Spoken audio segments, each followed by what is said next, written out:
I haven't done one of these for a bit, and excuse the squinting. It's obviously a very bright day and I hate wearing hats. I thought, given that we've got another unmandated change at the top of government, it might be worth just hopefully reiterating one or two of the things that have been going or are going wrong in the property sector, and to remind Mr. Burnham and his team that, bearing in mind that people who invest in, buy, maintain properties throughout the UK are subject to the same macroeconomic factors as everybody else, and bearing in mind we've got a very difficult geopolitical situation engineered by America at the moment, everybody is feeling the pinch. And the last couple of years under the Labour government, which, by the way, let's not forget was elected on the basis that they wanted to grow the economy, have thrown a lot more tax at us and a lot more compliance, particularly employment legislation, which is proving very, very divisive and constricting, certainly on UK property PLC and people who employ people in UK property PLC. We've had council tax going up, we've had tax rates going up, we've had CGT going up, we've got this ridiculous mansion tax, which is going to, well, frankly, I think it's highly likely to actually cost more money than it brings in. It's just political dogma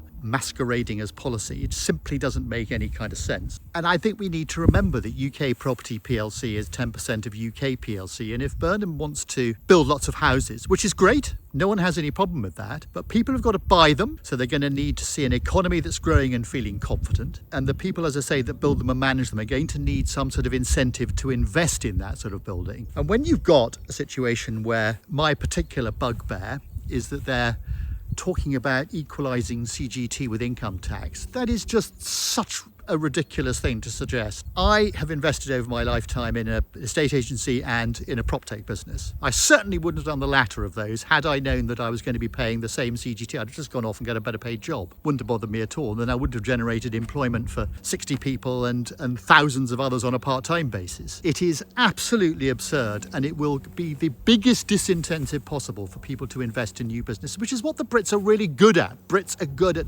coming up with ideas and coming up with new ideas and thinking about new areas of employment. If when you sell that, you're going to have to give half of what you make straight back to the government, you're going to be thinking, now I'll just go and work for somebody else and do it. Why would I bother? So I really would urge this incoming administration to think very, very carefully about what UK PLC or UK property PLC is all about, bearing in mind that the economic backdrop at the moment is not great. And I would urge them to look sensibly at what's going on around them and to make sure they preserve the areas of industry, in particular the property sector, how it can grow and how it can be made to work more efficiently, not burdening it with over-compliance, not burdening it with overburdening it with more tax.